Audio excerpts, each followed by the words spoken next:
جادو یا سحر کیا ہے؟ جانیے قرآن سے۔ سلام علیکم، سلامتی اوپر آپ سب کے۔ بھائی کیا سوچ رہے ہو؟ بھائی میرے کچھ کام آج کل ہو نہیں رہے، مجھے لگتا ہے کہ کسی نے مجھ پر جادو کروا دیا ہے۔ بھائی کیا آپ دنیا کے کسی ترقی یافتہ ملک کے کسی جادوگر کا نام بتائیں گے؟ بھائی میں نے ڈیوڈ کاپر فیلڈ کا نام سنا ہے۔ بھائی ڈیوڈ کاپر فیلڈ تو خود کہتا ہے کہ جو کام وہ کرتا ہے وہ ترکیب استعمال کر کے نظر کا دھوکہ کرتا ہے۔ آپ صرف دیکھتے ہیں کہ اس نے ایسا کیا، مگر اس نے ایسا نہیں کیا ہوتا۔ اس لیے یہ لوگ خود کو جادوگر نہیں بلکہ نظر کا دھوکہ کر کے تفریح فراہم کرنے والا کہتے ہیں۔ اچھا یہ بتائیں کہ کیا کسی ملک کا بادشاہ یا سربراہ کوئی جادوگر ہے؟ جی نہیں۔ اچھا تو کسی بہت امیر آدمی کا نام بتا دیں جو جادوگر ہو۔ وہ بھی نہیں۔ اچھا تو یہ بتا دیں کہ کیا کبھی کسی ملک نے جادوگر کے ذریعے جنگ جیتی ہو؟ وہ بھی نہیں۔ اچھا تو کوئی جادوگر کسی بڑی کمپنی کا مالک ہو؟ وہ بھی نہیں ہے بھائی۔ تو بھائی کیا یہ جادوگر صرف میاں بیوی کے تعلقات اور شادی اور نوکری کے مسائل حل کرواتے ہیں یا ان میں رکاوٹ ڈالتے ہیں؟ دیکھیں بھائی، دنیا میں جادو نام کی کوئی چیز نہیں ہوتی۔ لیکن بھائی میں نے پڑھا ہے کہ رسول پاک پر بھی جادو ہوا تھا۔ بھائی آپ نے جس کتاب سے پڑھا کیا وہ کتاب رسول پاک نے لکھی ہے یا کیا وہ کتاب صحابہ نے لکھی ہے؟ کئی 100 سالوں کے بعد انسانوں کی لکھی ہوئی کتابیں اتنی معتبر کیسے ہو گئیں کہ آپ ان میں لکھی بات مان کر اللہ کی کتاب جو سورہ نمبر 69 کی آیت نمبر 40 کے مطابق قول رسول ہے اور سورہ نمبر 39 کی آیت نمبر 23 کے مطابق اللہ کی کتاب جو احسن حدیث ہے اس کو جھوٹا کر دیں گے؟ دیکھیں اللہ سورہ نمبر 5 اور آیت نمبر 67 میں اپنے رسول سے کیا کہہ رہے ہیں؟ یا ایھا الرسول بلغ ما انزل الیک من ربک وان لم تفعل فما بلغت رسالته واللہ یعصمک من الناس ان اللہ لا یہدی القوم الکافرین۔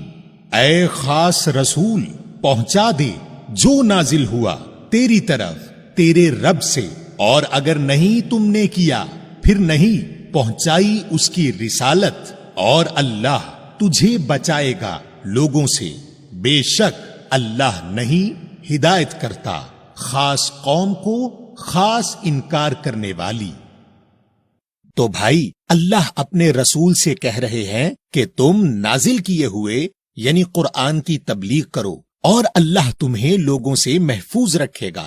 اور وہ انسانوں کی لکھی ہوئی کتابیں کہتی ہیں کہ رسول پاک پر جادو ہوا، تو اگر آپ ان انسانوں کی لکھی ہوئی کتابوں کو سچ مان لیں گے تو پھر آپ کے مطابق اللہ وعدہ خلاف ہو جائے گا۔ اور دیکھیں اللہ آپ سے سورہ نمبر 14 اور آیت نمبر 47 میں کیا کہہ رہے ہیں؟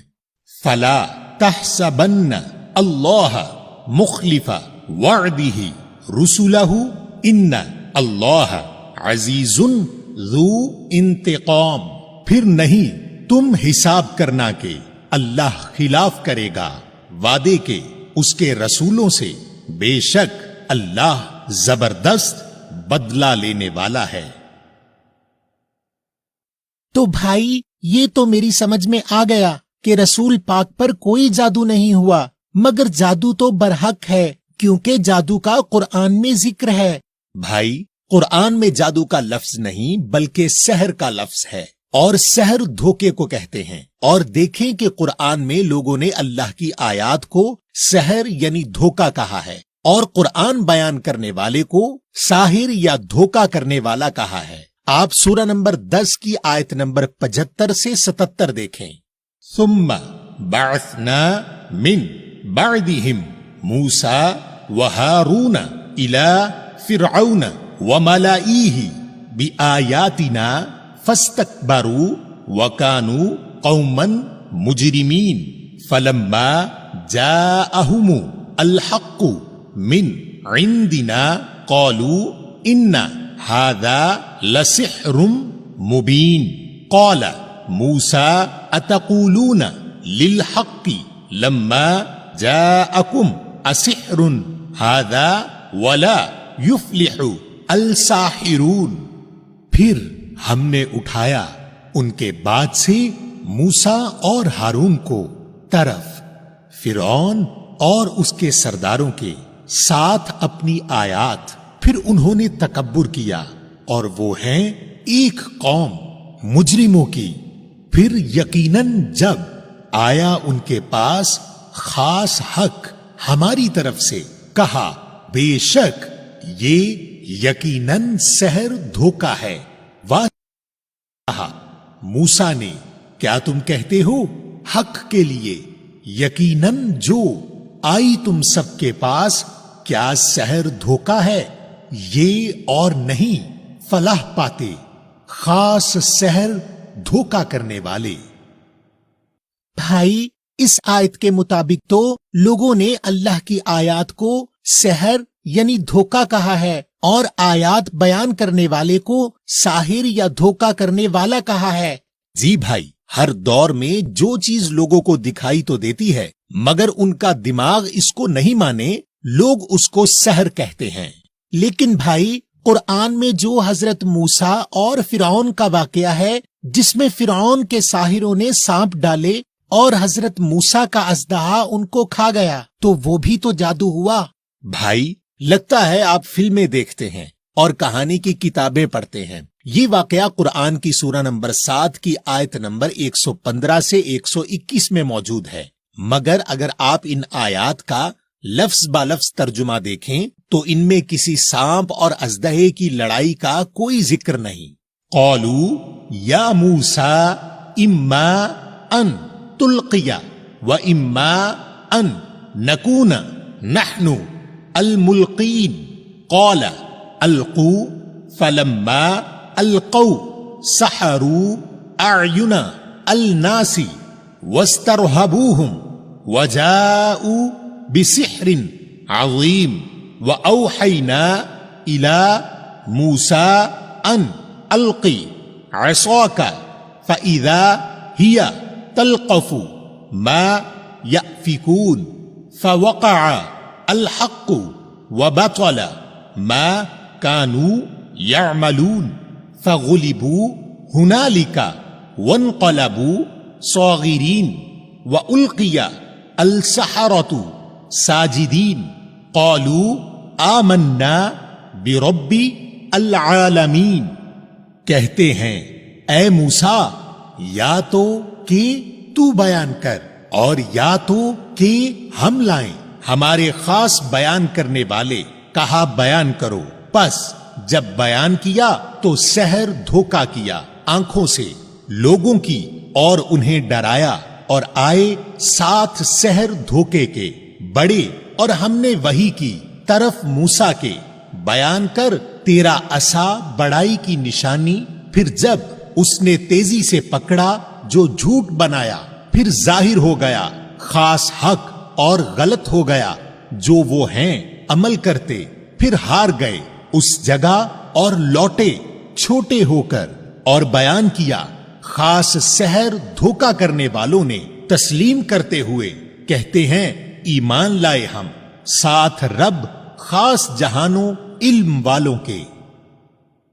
تو بھائی ان آیات میں چند باتیں اہم ہیں. پہلی بات یہ کہ اس میں کوئی سانپ اور اژدہے کی لڑائی نہیں اور اس کی عربی میں لفظ القا ہے جو ساحروں نے بھی کیا اور موسیٰ نے بھی کیا، اور القا کے معنی متاثر کرنے والا بیان ہے جو قرآن کی سورہ نمبر 22 اور آیت نمبر 52 کے مطابق شیطان بھی کرتا ہے، اور قرآن کی سورہ نمبر 16 اور آیت نمبر 28 کے مطابق انسان بھی کرتا ہے. اور تیسری بات، اگر موسیٰ کا جادو بڑا ہوتا تو وہ ساحر موسیٰ پر ایمان لاتے، مگر وہ موسیٰ کے رب پر ایمان لائے، اور رب پر ایمان جب آتا ہے جب رب کے کلمات یعنی آیات القا یعنی بیان کیے جاتے ہیں. اچھا بھائی، قرآن میں ہاروت و ماروت کا ذکر بھی تو ہے جو جادو سکھاتے تھے جس سے شوہر اور بیوی میں جدائی ہو جاتی تھی. بھائی ایک تو اس آیت میں لفظ شوہر نہیں المرا ہے، اور جب الف لام لگ گیا کسی لفظ کے ساتھ تو اس کا مطلب ہوا کہ کسی خاص کی بات ہو رہی ہے اور آپ اس کے معنی شوہر کے نہیں کر سکتے. اور یہی لفظ سورہ 78 کی آیت 40 اور سورہ 80 کی آیت 33 اور سورہ 8 کی آیت 24 میں بھی آیا ہے. اور باقی کسی بھی جگہ اس کے معنی شوہر کے نہیں بلکہ خاص انسان کے ہیں، جیسے کوئی لیڈر وغیرہ. اور زوج کے معنی ساتھی کے ہیں، جیسے سورہ نمبر 39 کی آیت 6 میں ہے. اور اس آیت میں ایک اور لفظ السحر ہے جس کے معنی خاص دھوکے کے ہیں. اور اہم بات یہ کہ کیا وہ دھوکا کسی کام کا بھی تھا یا بیکار؟ آپ سورہ نمبر 2 کی آیت نمبر 102 دیکھیں.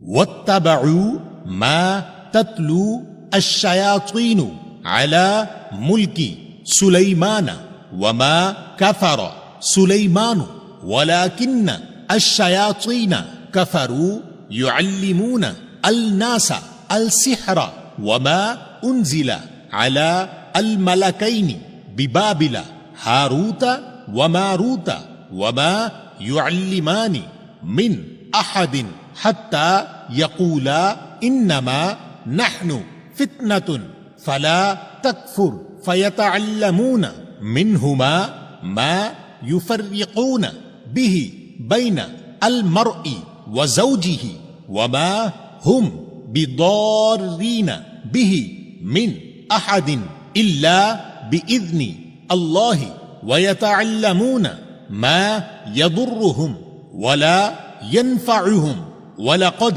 عَلِمُوا لَمَنِ اشْتَرَاهُ مَا لَهُ فِي الْآخِرَةِ مِنْ خَلَاقٍ وَلَبِئْسَ مَا شَرَوْا بِهِ أَنفُسَهُمْ لَوْ كَانُوا يَعْلَمُونَ. اور پیروی کی جو بولا خاص شیاطین سرکش لوگوں نے اوپر سلیمان کی حکومت کے، اور نہیں کفر کیا سلیمان نے، اور لیکن خاص شیطانوں سرکش لوگوں نے کفر کیا. سکھاتے تھے خاص لوگوں کو خاص سحر دھوکا، اور جو نازل ظاہر ہوا اوپر خاص 2 اختیار والوں کے ساتھ بابل ہاروت اور ماروت، اور نہیں سکھاتے وہ دونوں کسی ایک میں سے جب تک یہ نہ کہتے صرف ہم ہیں ایک فتنہ، پھر نہیں تو کفر کر. پھر وہ سیکھتے ان دونوں سے جو فرقہ اختلاف کرے، ساتھ اس کے درمیان خاص انسان اور اس کے ساتھی کے، اور نہیں وہ ساتھ نقصان کے اس کے ساتھ کسی ایک میں سے مگر اجازت قانون اللہ کی. اور سیکھتے تھے جو ان کو نقصان دیتی اور نہ ان کو نفع، اور یقیناً جان لو کہ جس نے خریدا اس کو نہیں اس کے لیے بیج خاص آخرت سے حصہ، اور یقیناً بری ہے جو بیچا ساتھ اس کے ان کی نفسیات کو اگر ہیں جاننے والے. تو بھائی اس آیت کے مطابق جو سکھایا جا رہا ہے وہ سحر یعنی دھوکہ دینا سکھایا جا رہا ہے، اور ایک خاص انسان یا لیڈر جیسے سلیمان اور ان کے ساتھیوں کے خلاف. اور اس دھوکے سے اللہ کی مرضی کے بغیر کسی کو کوئی نقصان نہیں پہنچ رہا. اور کیا کوئی آپ کو اللہ کی مرضی کے خلاف نقصان پہنچا سکتا ہے؟ آپ سورہ نمبر 39 اور آیت نمبر 38 دیکھیں. وَلَئِن سَأَلْتَهُمْ مَنْ خَلَقَ السَّمَاوَاتِ وَالْأَرْضَ لَيَقُولُنَّ اللَّهُ قُلْ أَفَرَأَيْتُمْ مَا تَدْعُونَ مِن دُونِ اللَّهِ إِنْ أَرَادَنِيَ اللَّهُ بِضُرٍّ هَلْ هُنَّ كَاشِفَاتُ ضُرِّهِ أَوْ أَرَادَنِي بِرَحْمَةٍ هَلْ هُنَّ مُمْسِكَاتُ رَحْمَتِهِ قُلْ حَسْبِيَ اللَّهُ عَلَيْهِ يَتَوَكَّلُ الْمُتَوَكِّلُونَ. اور اگر تم ان سے سوال کرو کس نے پیدا کیا ہے خاص آسمانوں اور خاص زمین کو، یقیناً وہ کہیں گے اللہ نے. کہہ دو بھلا دیکھو تو صحیح جو تم پکارتے ہو اللہ کے سوا اگر مجھ پر ارادہ کرے اللہ ساتھ تکلیف کے تو کیا وہ دور کر سکتے ہیں اس کی تکلیف کو، یا مجھ پر ارادہ کرے ساتھ رحمت کے تو کیا وہ روک سکتے ہیں